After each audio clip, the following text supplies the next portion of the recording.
అన్ని మీటింగుల్లో పాల్గొన్న తర్వాత అందరూ చెప్పిన తర్వాత ఎస్ఆర్ అంటే ఇంత ప్రమాదం అయింది.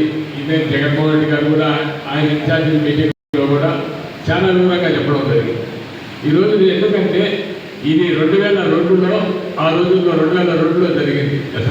ఇప్పుడు దాదాపు 25 ఏళ్ళు తర్వాత 2025లో ఈరోజు మళ్ళీ ఇది చేయడం జరుగుతూ ఉంది. ఎందుకంటే దేశవ్యాప్తంగా కూడా ప్రభుత్వాలు నిర్వహించే వాళ్ళు కూడా ఎస్ఆర్ దాంట్లో వాళ్ళు అప్రమత్తమై వాళ్ళు ముఖ్యమంత్రిలో ఓడిపోవడం జరిగింది. ఈరోజు ఢిల్లీలో కేజ్రీవాల్ కావచ్చు, మమతా బెనర్జీ కావచ్చు. మమతా బెనర్జీకి అయితే దాదాపు ఆ రాష్ట్రంలో 90 లక్షల ఓట్లు తీసేయడం జరిగింది. ఆమె 30 లక్షల ఓట్లతో వాళ్ళ ప్రభుత్వం. అదేవిధంగా మన స్టాలిన్ కావచ్చు, దాదాపు 1,00,000 ఓట్లు ఆయన నియోజకవర్గంలో ఎస్ఆర్ ద్వారా పోవడం జరిగింది. ఆయన ఓడిపోయింది. ఎంత 15 ఏళ్ళతో ఆయన ఓడిపోవడం జరిగింది. ఎందుకంటే దీనికి ఎంత ప్రాముఖ్యత ఉండదో మనం ఆలోచన చేయాలి. ఈరోజు ఎందుకంటే జూన్ 14వ తేదీ నుంచి ఈ ప్రక్రియ మొదలవుతుంది. మళ్ళా జూలై 15 తేదీ వరకు ఈ ప్రక్రియ జరుగుతుంది. కానీ ఒక బిఎల్ఓ ప్రతి బిఎల్ఓ కూడా మూడు సార్లు ప్రతి ఓటర్ ఇంటికి కూడా వెళ్ళడం జరుగుతుంది. ఎప్లికేషన్ ఫారం ఇవ్వడం జరుగుతుంది. ఎందుకంటే మన బిఎల్ఏలు కూడా వాళ్ళతో అనుసంధానమై ముందుగానే మనం రెడీగా మన బిఎల్ఏలకు పూర్తిగా బూత్పై పట్టుండాలి. పూర్తిగా వీళ్ళకి అన్నీ తెలిసి ఉండాలా. ఆ ఓటర్లు చూసిన పట్టే ఎవరు ఉన్నారు, ఎవరు లేరు, ఎవరు మన ఓటు అన్నీ కూడా క్లియర్గా క్షుణ్ణంగా తెలిసినప్పుడు ఈ బిఎల్ఓ వాళ్ళ ఇంటికి వెళ్ళేసరికి రెడీగా వాళ్ళు 2 ఫోటోలు కావచ్చు. ప్రభుత్వము ఒక 13 ఐదుకి 13 చెప్పింది.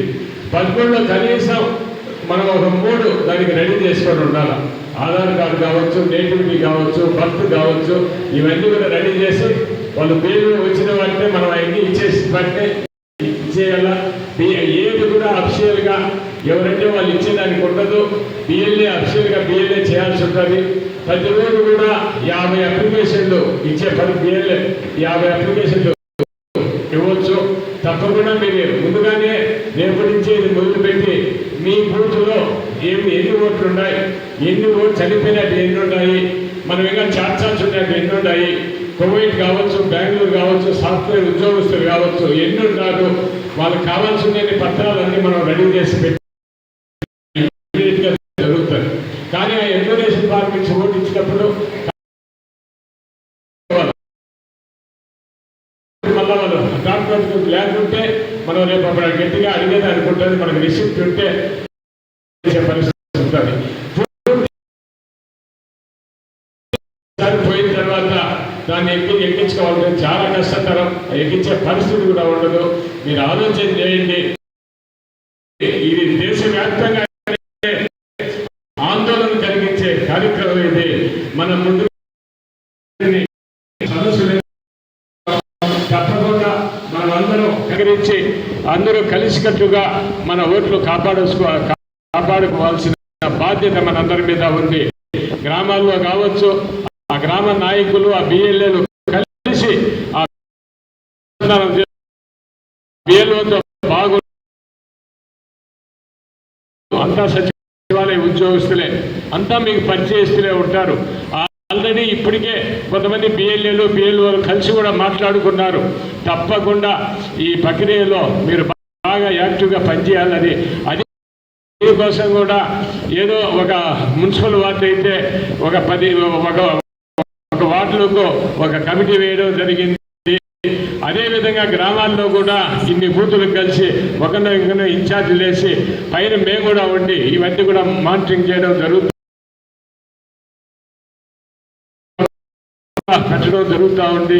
ఇది రిటైర్ ఎంప్లాయీస్, ఒక అడ్వకేటు, ఇంకా ఒక కంప్యూటర్ సంబంధించిన వ్యక్తి చేయడం జరుగుతూ ఉంది. వాళ్ళు కూడా ఈ మానిటరింగ్ మనది కానప్పుడు సెంట్రల్ ఆఫీస్లో కూడా వాళ్ళు ఒక వారు అరేంజ్ చేస్తున్నారు. ఒక లీగల్ సెల్ అడ్వకేట్లు అందరినీ వీలు కానప్పుడు మన జెడ్పీటీసీ కావాలన్నా తప్పించిపోతుంది. ఒక వార్డులో కొన్ని ఓట్లు మనం పోగొట్టుకున్నా కూడా ఆ కౌన్సిల్ దృష్టిలో పెట్టుకోండి. ఎందుకంటే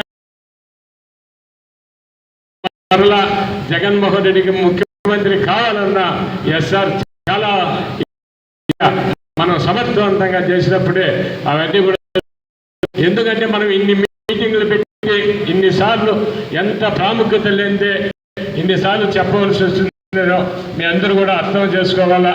ఈ ఎస్ఆర్తో పాటు ఇంకొకటి ఐడి కార్డు డిజిటలైజేషన్, అది కూడా ప్రతి ఒక్కరికి కూడా పార్టీ తరఫున ఐడి కార్డు రావాలి. అదేదో ఓటీపీలు ఎన్ని ఇచ్చేది, ఓటీపీలు వచ్చే మీ అందరికి కూడా ఐడి కార్డు కూడా ఇవ్వడం జరుగుతుంది.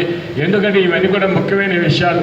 ఎందుకంటే ఈరోజు చంద్రబాబు నాయుడు గారు అధికారంలోకి వచ్చి 2 సంవత్సరాలు అయింది, 2 సంవత్సరాలు పూర్తి అయింది. కానీ ఆయన ఇచ్చిన హామీలు అది కూడా ఏమి నెరవేర్చలా, ఒక్క హామీ కూడా నెరవేర్చిన దాఖలాలు లేవు.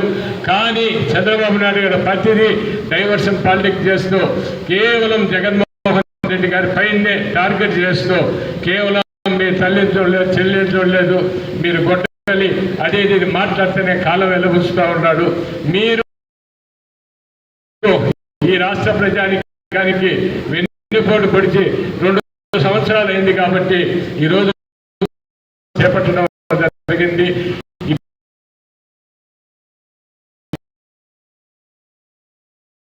ఆ మ్యాక్డౌన్ చేయడం, భారీగా ఒక ర్యాలీ కూడా ఏర్పాటు చేయడం జరుగుతుంది. అదేవిధంగా 29 తేదీల్లో ఒక సమావేశాలన్నీ కూడా ఏర్పాటు చేసి ప్రజలకు వివరించడం జరుగుతుంది. తప్పకుండా మీరంతా కూడా అన్నింటిలో పాల్గొనాలా. ముఖ్యంగా ఎస్ఆర్ అనేది ఇది పూర్తి దృష్టిలో పెట్టుకోవాలా. ఎందుకంటే మీ గ్రామంలో కొన్ని ఓట్లు మీరు కోల్పోయినా కూడా అక్కడ గెలిచలేము.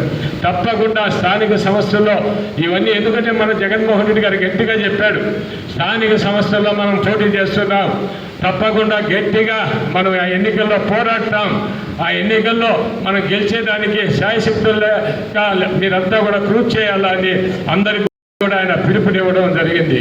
తప్పకుండా మన పార్టీ పోటీ చేస్తామని చెప్పింది కాబట్టి దానికే ఇదే ఓటర్ లిస్టులపై మనం రేపు ఎన్నికల్లో పోవడం జరుగుతుంది.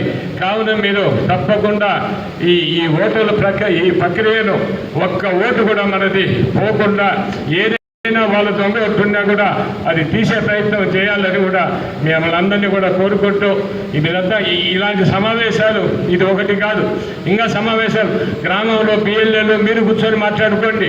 ఒక 4 మున్సిపల్ 4 కౌన్సిల్ వార్డులు అయితేనేవి బిఎల్ఏలు అంటే ముఖ్య నాయకులు కూర్చొని మాట్లాడండి. ఎందుకు మనం ఈ కార్యక్రమాన్ని విజయవంతంగా ముందుకు తీసుకుపోతామని మీ అందరు కూడా సభాముఖంగా తెలియజేస్తూ ఈరోజు మీతో అవకాశం కల్పించిన మీ అందరికీ కూడా పేరు పేరు హృదయపూర్వక నమస్కారాలు తెలియజేస్తూ జై శ్రీరామ్.